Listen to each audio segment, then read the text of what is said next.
Welcome back to We Know the Truth. Today I want to talk to you guys about healthy boundaries between the pushing and the pulling energy, between the twin flame connection or the dynamic to avoid burnouts.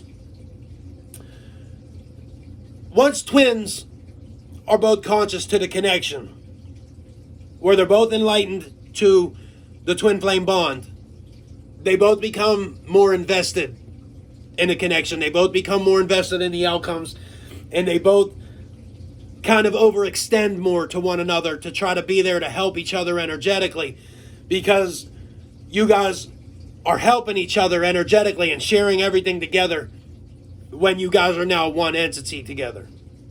So the sensations become different.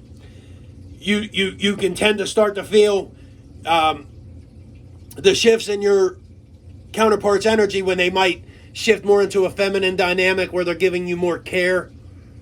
And they'll be able to sense you shift more into that masculine dynamic where you're kind of starting to make the decisions to take care more of your own affairs and respect the connection better by creating boundaries and different things that do not destroy the connection.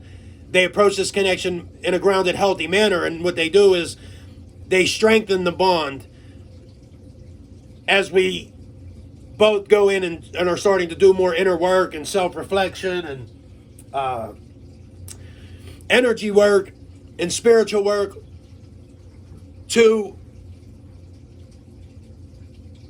try to not only develop a healthy relationship with ourselves and the divine, but with your counterpart itself. And I don't want to use running chasing things, because it's somebody has to lead the connection. And that's where the chaser goes from chasing the connection so much to leading the connection. And they start to focus more on the spiritual work and the spiritual connection and things like that, the spiritual awakening itself. And they start to embody eventually what their purpose is. And that might be to help others or to read energy, to do the things that all their gifts and their abilities do. And when you start to step into that essence, it's only then you become more attractive energetically to your counterpart itself. They like to see your most authentic version of yourself. They like to see that you accept yourself as you are, as the new version of you, this highly enlightened, stronger individual. So when you become more attractive energetically to your counterpart, we can have more pushing and pulling energy, because we're both kind of overextending to the connection, and both twins are now awake to the connection. They both want to solidify the union and have a strong, healthy bond together to experience, true love in reality. And the truth about this bond is love is not always so sweet at times. So we have to kind of take the fairy tale thing out of it. It is more like a fairy tale kind of bond, but we have to take that fairy tale feeling off the word love itself. It's not. Love is challenging, and it requires people to develop themselves. It requires people to grow internally, spiritually, emotionally, physically as well. So it's not so much the label people want to put on this bond, this sunshine and rainbows all the time. It's not always that way. It takes time to have real union. It takes respect to have real union, and it takes embodiment to have real union, because real union is calm even during the chaotic shifts or the pressure, or when you feel like you're going to deplete or have the burnout. It still is able to stay calm, because when we have burnouts, it can cause frustration, withdrawal, anger, and the vibrations get irritated between the two counterparts, because they're both doing so much to support the connection, and it's very troubling after merge itself. Very tough to contain that energy for a while, because once merge happens, those energies want to run wild and open for a while, very open. So we tend to pick up every shift, every thought, all the energetic sensations from one another. The meditations, while you guys are meditating, you'll both be able to sense it and feel it. The subconscious visions of seeing maybe your twins' plans about the connection, or you can see each other's desires and things like that. It's a very unique, profound connection, and it's not so normal. So it's important that we learn how to set healthy boundaries, because healthy boundaries do not destroy the connection, they sustain it. They make it safe, they make it emotionally open, they make it stable. These are all the things that we need to learn along this journey, and heal that unhealthy attachment that we have of the fear of losing the individual that we're so deeply connected to.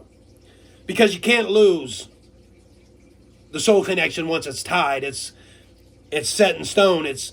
The subconsciouses are tied, and especially after the subconsciouses are tied and the merge is in place, the souls are going to start to try to break. The soul itself is going to start to try to break down the timelines for the counterparts, and it might make things uncomfortable. So we tend to resist, and we're trying to control where the soul might be trying to guide us, or the intuition's trying to tell us to listen to. And it can cause a lot of friction. So it's important that we learn how to create the healthy boundaries, even after the merge is in place, to sustain the connection, to create emotional safety, to create a more healthy, open relationship amongst both counterparts and with yourself.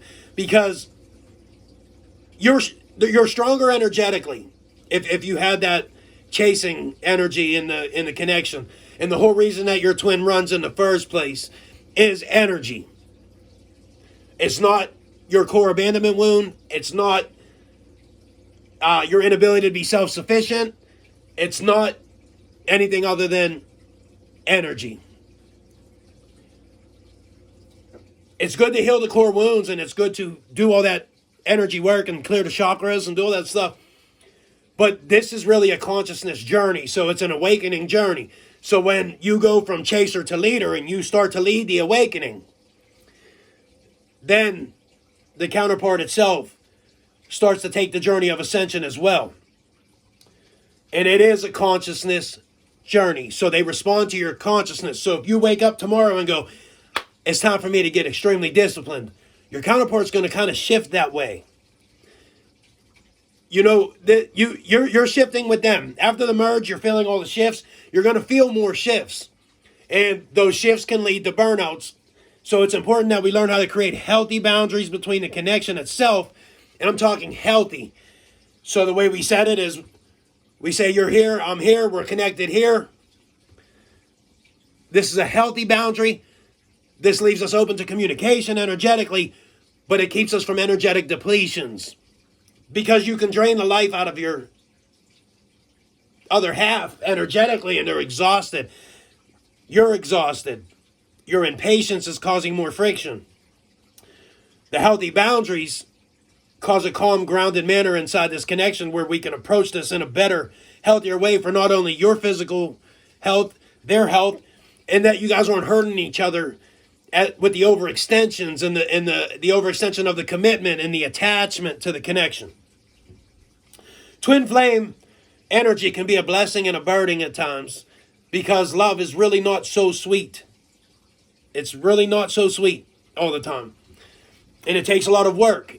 It takes commitment to understanding the journey itself and understanding getting back to yourself. So it's very important that we learn how to set these healthy boundaries. We don't avoid the burnouts, or so we can avoid the burnouts, so that both twins can focus on their own affairs to become two whole individuals as one soul, to be able to offset each other in this physical third dimension, standing side by side, where they can gain full power next to one another. And we need the physical closeness in order to make the bodies feel better. This is why Divine Masculine comes in and triggers you sometimes, or you might get a frequent passing by, so that you guys can share that energy together to where you guys feel like, oh, I finally saw them. Because if you're looking for the connection, your counterpart's looking for the connection as well. The connection is not one-sided, and it's never been. As we learn to set healthy boundaries, we stabilize the connection, we form healthy attachment to the connection, we form emotional safety for our counterpart itself, for them to come back in energetically first, eventually physically, to where they know they're safe in this connection, they feel protected, they feel ready to open up emotionally, energetically, prior to that physical confrontation, that physical meeting. Healthy boundaries will not push the connection away. They sustain it. They strengthen the bond, they respect it, and it gives more of an openness for both twins to focus on their own affairs while focusing on the journey itself. I hope this video was helpful for you. Make sure you like and subscribe. Continue to watch. There's more content to come.